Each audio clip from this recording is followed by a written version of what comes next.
with that, I think I Why don't turn. you just put the whole slide up for me? Oh, yeah. For the Third Geneva Convention. And the Geneva Convention argument was built on these three provisions in the Third Geneva Conventions. There are 4 Geneva Conventions. The one relevant, or most relevant in our case, is the Third Geneva Convention relative to the treatment of prisoners of war. Hamdan was grabbed in Afghanistan in November of 2001. It was a battle zone. You know, U.S. military forces were present. There was combat underway between U.S. military personnel and the forces of the Taliban. You know, the Northern Alliance forces were in there.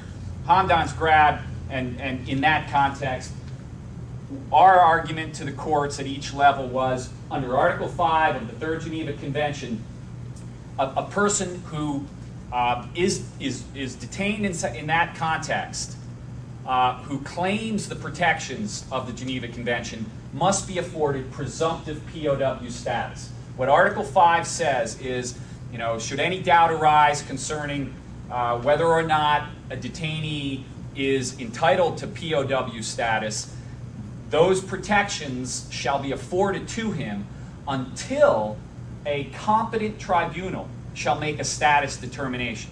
So there'd be a tribunal, again, of military officers assessing the facts to decide that this person is or is not a POW. And the criteria for determining whether you are or are not a POW are laid out in Article 4 of the Geneva Convention, which is, it's the longest and one of the most complex sections of the Third Geneva Convention. There's a lot of different, there's 7 or 8, you know, major categories of personnel who qualify for POW status.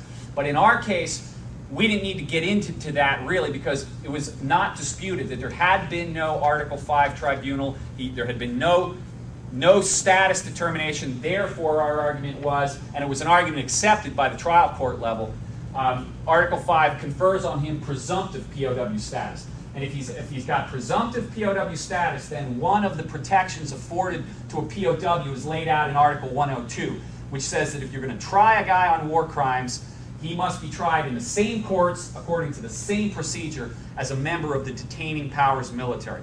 In our case, a U.S. serviceman or woman charged with war crimes would be tried in a court-martial. Hamdan, therefore, must be tried in a court-martial. That's our argument to the court. We're not saying release him. We're not saying don't. If he's a bad guy, try him. Try him in a manner, however, consistent with the Geneva Convention, which means try him in a court-martial.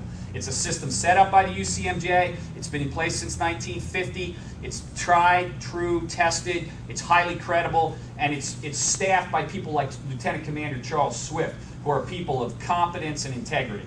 And you know, it's free from the kind of command influence that would corrupt this kind of ad hoc military commission. So that was those 2 articles we were relying on, and we were also making the article that the argument based on Article 3, and this is the one the court ultimately seized on and ruled in our favor on, that the commission violates the Geneva Convention, Article 3, because Article 3 requires a regularly constituted court affording all the judicial guarantees recognized as indispensable by civilized peoples.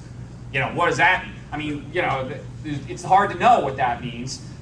We were citing things like the commentaries to the Geneva Convention to the court to try to establish that this ad hoc tribunal is not regularly constituted, it's corrupted by command influence, and the procedures that have been laid out are not those that are recognized as indispensable. The right to confront your accuser and to see the evidence against you and respond to it. The right to an impartial and independent appellate review. The right not to have torture evidence, you know, evidence extracted under duress introduced against you. The right not to have to confront hearsay and unsworn statements and those sorts of things. So those were the Geneva Convention arguments. The district court in, well, we'll come to that later. Okay. But, Thanks, Jeff.